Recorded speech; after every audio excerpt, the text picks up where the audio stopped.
"Stop it! What are you doing?" I just hugged her tightly and kissed her. I kissed her harder, then slowly I moved my hand up to her breasts, feeling how it gradually became. My lips still hadn't left hers. She pulled my hand away with the last bit of her sanity, reached behind me and unbuttoned her small shirt. She pushed me away.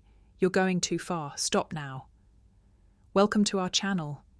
If you love engaging and emotional love stories, then come to our channel. Here we will bring you stories full of surprises, touching and engaging. Don't forget to subscribe and turn on the notification bell so you don't miss any interesting stories.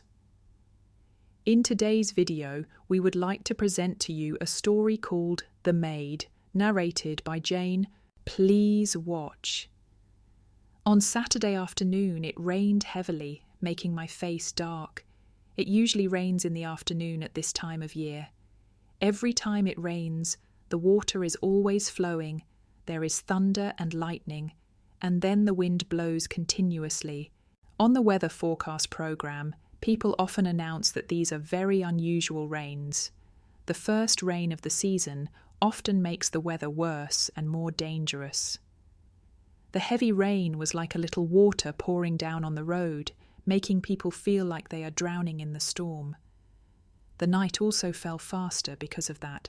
The rain was accompanied by thunder and lightning and strong winds, causing a widespread power outage. At this time, the alley was dark and flooded. Everything became wet and muddy.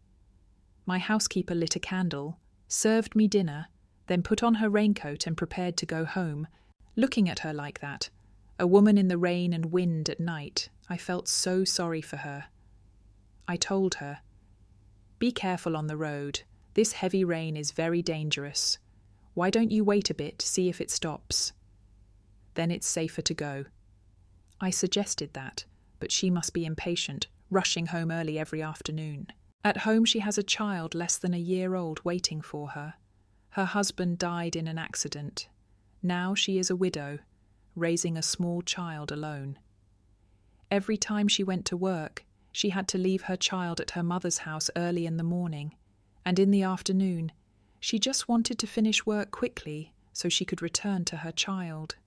I brought the oil lamp to the table to eat, and less than 10 minutes later, I heard a knock on the door. Who was it? Not recognizing the voice, I opened the door and saw her. She had returned, wet from head to toe, shivering. Her bike's front wheel was bent. "What happened?" She said, "The water flooded the dark alley so I couldn't see the road. I fell right into a manhole. The bike broke. My body was torn to shreds.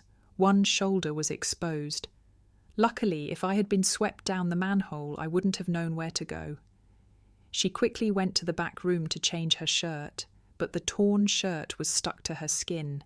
Her arms and shoulders were in so much pain that she struggled for a long time and couldn't take it off. The last shirt she spoke cautiously. "Uncle, please help me. It hurts so much I can't take it off." I couldn't bear to refuse. How could I refuse when you were so injured? I held the candle and walked into the room, which was connected to the kitchen where I was eating. The flickering light of the candle was enough to see, but in my head I kept telling myself, men and women should not be close to each other in the dark. What I feared most was that she was a virtuous woman, married with children. She was also not lucky, so as a man I could not take advantage of someone else's weakness or disadvantaged situation to make a fuss or seek benefits for myself. Therefore, I decided to bring in a candle to make the room brighter and clearer. But then I realized that this was a fatal mistake. The light of the candle allowed me to clearly see everything exposed under the thin layer of fabric clinging to her body. The soft lines of her body were clearly visible, making me more confused and embarrassed than ever. Since her husband passed away for more than a month, she applied for a job as a maid, and she had worked for me for more than 6 months. But this was the first time I discovered that she was so beautiful. I was as stupid as a drunk person, as if struck by lightning. I pulled her wet shoulder down halfway and stopped, deliberately slowly letting my hand rest on the edge. those soft and round shoulders. When my breath blew on her ear, I suddenly realized that I was caressing her skin. She shrank back, startled, and turned around. "Hey you, what are you doing?" This time, the one who made the mistake was her. She was staying still like that but refused, and even turned around like that. Because when she turned around, her full bust was exposed before my eyes. Her white shirt embroidered with red and blue flowers stuck to her body, revealing her firm mounds. It really fit very well, not too bulky like women who are breastfeeding, but round and beautiful. I stared at that place without blinking. It seemed inviting, like it was provoking people. I reached over and wanted to touch it. I started to do it, pushing her and pressing her against the wall, moving my hands all over her. "Sister, I really didn't expect you to be so beautiful." "No, this can't be done," she struggled, forcing me to use all my strength as a boy to hold her tight. Now she didn't need to ask me to speak up anymore. I quickly took off that layer of clothing very boldly. I made the shirt tear again, then I pushed the shoulder pole back up and everything jumped out. She shouted, "Hey, don't, you're smart, no." She didn't agree, but then when I let go of her hand to bend down, I began to caress. I loved. I smelled her scent. It was truly enchanting. She was surprised, used all her remaining strength to push me away, then ran away. I quickly reached out to grab, then grabbed a piece of cloth. It was pushed aside, and a piece of cloth fell to the ground and was torn apart. "You're just fluttering like that now, running back and forth on your body. You only have a pair of shoulder poles left, but one of them has slipped off. It can't cover all the other places. You just run out into the street, not dressed properly. Because I know you'll realize that." You quickly use both hands to cover it and run out to the living room, looking very shaky. When you're only a few steps away from the door, you suddenly stop. Why? Maybe you understand now. You're not exhausted, nor do you not want to run anymore. But because you have nothing on you now. She was now fluttering like that, running back and forth on her body. She now only had a pair of shoulder poles, but one of them had slipped off. It couldn't cover all the other places. She just ran out into the street, not dressed properly, because I knew she would realize that. She quickly used both hands to cover them and ran out of the living room, looking very shaky. When she was only a few steps away from the door, she suddenly stopped. Why? Maybe she understood now. It wasn't because she was exhausted, nor because she didn't want to run anymore. Maybe she realized the meaninglessness of running away and decided to face reality. She stood still in the dark, her back turned to me and sobbed. I quietly walked over and hugged her from behind. Her body was shaking violently. She didn't say anything. I reached forward again, removed her hands and gently loved them. She let out a groan and then sobbed again, but didn't react anymore, letting me do whatever I wanted. The place of her that was loved became even more alluring. I felt like I couldn't take it anymore, about to explode. She didn't react at all now, just letting me do whatever I wanted. Maybe she had begun to accept it. Not hearing any reaction from her, I started to do it. I grabbed her shoulders and turned her around. A bit of yellow light shone on her, making her entire face visible. Her face was still a bit panicked. Her tear-filled eyes opened wide to look at me. Her lips trembled as if she wanted to say something but didn't dare. Up until now, I had always thought that she was an average-looking person. Not ugly, but very gentle and kind. Actually, she wasn't beautiful either, but now I discovered that in this world, perhaps no one was more beautiful than her. I began to be infatuated, bent down to kiss her trembling lips. She silently looked up, offering her lips to me. As soon as our lips touched, I saw her shiver. She let out a few hums, then opened her mouth for me to sweep further. Her body was now entangled in my arms, limp as if she had no strength left. I began to be infatuated, passionately enjoying the passionate flavour that people often say a woman with one child has. I became more and more violent, more and more ravenous. "You're begging and pleading again, honey, please be gentle. You have so much milk that it hurts. So now I understand. So that's it. Oh, so what should I do now?" "Well, now I understand. So every afternoon you rush home like that because it's full of milk inside. It makes you uncomfortable, so you have to go home so that the little guy can eat it. This explains why this place of yours is so round and full, so cute and adorable." I pressed you again, lifted it up and gently said, so that Lamb could help Quinn. Then, regardless of whether you agreed or not, I only saw a little bit of resistance, but it was a bit weak, ignoring this big boy in front of me. He was enjoying that sweet milk. At first, you still reacted a little. Then gradually, you reached out and hugged his head. He suddenly discovered his milk. Women are 10,000 times more delicious than cow's milk. Now it seems like she's starting to crave it. She no longer stops it, but has something that wants to cooperate with it. She seems to be weak and gradually collapses in his hands. When I let her go, milk splashes all over my face. It probably takes 10 minutes to finish both bottles of milk. How wonderful! Your little boy will probably eat faster because he only has one thing to do. He focuses on one thing, while I take a long time to swallow and then jump to this side, then to that side, and the main purpose is to tease. So the task of finishing the milk is delayed. I did all the necessary movements to send a woman to cloud 9. So after I finished both bottles of milk, she was so happy that she almost fainted in my arms. She buried her face in her hands and cried again. Her hands were shaking. Her stomach was touching somewhere. There was no need to ask how she was. "Lamb, Lamb, I can't take it anymore." Now she's calling me M again. I pulled her into the bedroom and pressed her down on the bed. She was sitting and lying like that. I was in a hurry. The tiny pieces of cloth that were left were now flying away. She had nothing left on her body.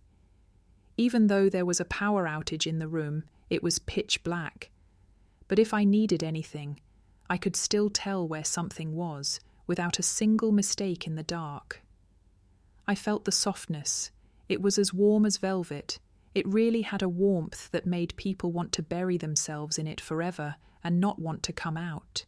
Her husband had been gone for more than a year. Perhaps it had been more than a year since she had enjoyed that feeling, so now it came very quickly, and that repression exploded violently. Looking at her, sweat was pouring out, her hair was messy, some places were dotted, looking so seductive. It was a rainy night, and the electricity was out. In this small room outside the door was locked. Something really cute was happening in this bedroom. I thought I was lost in paradise. I couldn't stand it anymore. I stood up straight and started to hurry. My body was released very quickly. I was like a fighting buffalo that had found a soft embankment and kept charging at it. Now she keeps making small sounds. I don't know if they are crying or screaming, or if they are satisfied. Suddenly, I have a feeling of regret. Regret like this. I wouldn't have wasted the past few months. Only now can I enjoy it. I feel so regretful. So now I have to make up for it. She hasn't gotten anything for over a year, so it's been pent up. Now she's like a powder keg. Just a very small spark. Maybe for me, I only used a little bit of force. It's not too much, just a few minutes, and she's already blossomed. Luckily, it's raining very hard right now, so the neighbours around could not hear her voice. Every time it exploded, she cried out. Otherwise, it would be too embarrassing. It was a rainy night that I will remember for the rest of my life. I quietly looked at her face. It was really beautiful. Now I felt it was too beautiful. Her face without makeup was closed. Her eyes were very gentle. Her breath was as fragrant as orchids. Her eyelashes were soft and curled. Her cheeks were a little rosy. God, once they created a kind of love like this, it meant that men would be unlucky. I knew that in the coming months I would have to work hard, work day and night, not knowing how to make up for these quintessential things. If it weren't for the fact that she still had a child, I definitely wouldn't have let her go home tonight. I lay there, lying on the bed. My eyes, my nose, my mouth still lingered with the fragrance. My fingertips still had the feeling of touching somewhere. It was still burning with the feeling when it exploded. All the time I kept thinking about that woman. I kept letting myself miss her, letting myself crave her like that. And then from that day on, I lost my maid. The day we were together was Saturday morning. The next day was Sunday. She was no longer my maid, but my younger sister. She took care of my food, took care of my sleep, and even took care of my baby. This was a nanny in the literal sense, not a figurative one at all. And from then on, Monday was like Tuesday, Tuesday was like Wednesday, Wednesday was like Thursday, every day was like that. Except for the time I went to work, the rest of the time I was with her, working hard like that all night long, like the kings of the past. People said it was insatiable, because I was in my prime, and she was a person in the prime of her youth. Only God could stop her. Then one day, Quinn told me, "I'm pregnant." What? Pregnant? Yes. I suddenly turned pale, feeling a bit worried. She comforted me again. "What are you worried about? You're about to have a lot of milk for me. Don't you like it?" I sat there silently at Quinn's words. My mind was spinning. How could getting pregnant be that simple? A thought flashed through my mind. If this was revealed, my life would be completely turned upside down. "Are you sure?" I asked with a trembling voice, my eyes examining Quinn. Quinn nodded. Her eyes were gentle, but with a hint of mischief. "What are you worried about? I'll keep it a secret and no one will know. This child will be a secret between you and me." I exhaled, but my heart was still in turmoil. No one knew the secret, but this child was not a shadow. One day it would grow up. One day someone would recognize it. But, Quinn, we can't continue like this forever. Have you thought it through? I tried to calm down. Quinn did not answer immediately. She walked over and leaned down close to my face, whispering, "I have thought about it very carefully. I want this child, and I want you forever." Quinn's words were like a small spark falling, burning in my head. The feeling was both scary and attractive, but when I was about to open my mouth to say something, the door suddenly opened. Bang! The door hit the wall, making us both jump. Standing in the doorway was Luna, my neighbour, also my sister's best friend. Her eyes swept over us and stopped on Quinn, her flat stomach still not exposed, but her red face. Her eyes full of secrets were enough to say a lot. "Mr. Lamb, I came to help deliver the goods, but what is this?" Luna's voice was as cold as ice. I was speechless. Quinn, on the other hand, remained frighteningly calm. She just smiled slightly. "Hello, Luna. Is there anything you need help with?" Luna looked at us for a long time, her eyes filled with suspicion and curiosity. "I don't know what's going on here, but Lamb, I hope you know what you're doing." After saying that, Luna turned and walked away, not forgetting to slam the door behind her. The door just slammed shut. Quinn walked closer to me, gently placed her hand on my shoulder, her eyes full of reassurance. "Don't worry, she can't do anything. Only you and I can decide our matter." But I didn't feel reassured at all. The storm in my heart kept swirling. Luna was a nosy person and was close to many people in the neighbourhood. If this matter was exposed, I would no longer have a place in this neighbourhood. "Quinn, I think we need some time to think. You're pregnant. You need to think about yourself and the baby," I said, trying to stay calm. Quinn was silent. Her eyes became gloomy. "What do you mean? You want to stop, want to abandon me?" I didn't interrupt, but the hesitation in my voice said it all. "I just want you to have more time to think.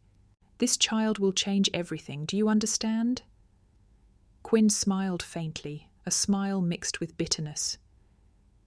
You're afraid that others will find out, right? You're afraid of losing your reputation, afraid of your life being turned upside down. But what about me? Do you think about me? I've given up everything to have you, and now you want to step back?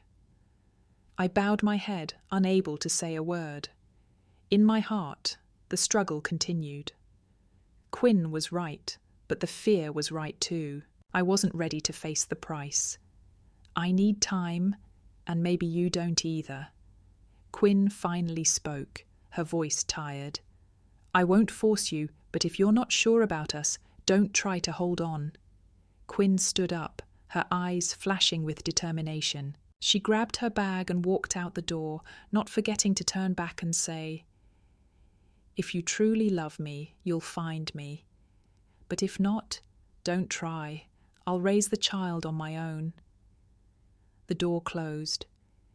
I sat alone in the dark room, the rain still falling outside. In my head were a series of unanswered questions. Would I have the courage to hold on to Quinn, or would I let her go, letting her walk out of my life forever? Quinn left, taking her unborn child with her into an unfinished story, and I sat there, facing the fear and responsibility, wondering if I could overcome it to pursue true happiness. And maybe the answer will never come until I actually take action. Maybe there is no need for an answer right now, because sometimes life gives us no other choice but to keep going, even if the road ahead is dark or full of thorns. Ladies and gentlemen, our story today will stop here. Thank you for taking the time to watch the entire video. Hope that the details and emotions in the story brought you interesting and meaningful moments. If you like this video, don't forget to like, share, and leave a comment below the video. Let me know what you think, and don't forget to hit the subscribe button and turn on the notification bell so you don't miss any future stories. Each of your subscriptions and likes will motivate Jane and the program production team to create more attractive videos. Now, see you again in the next videos. I wish you a great day.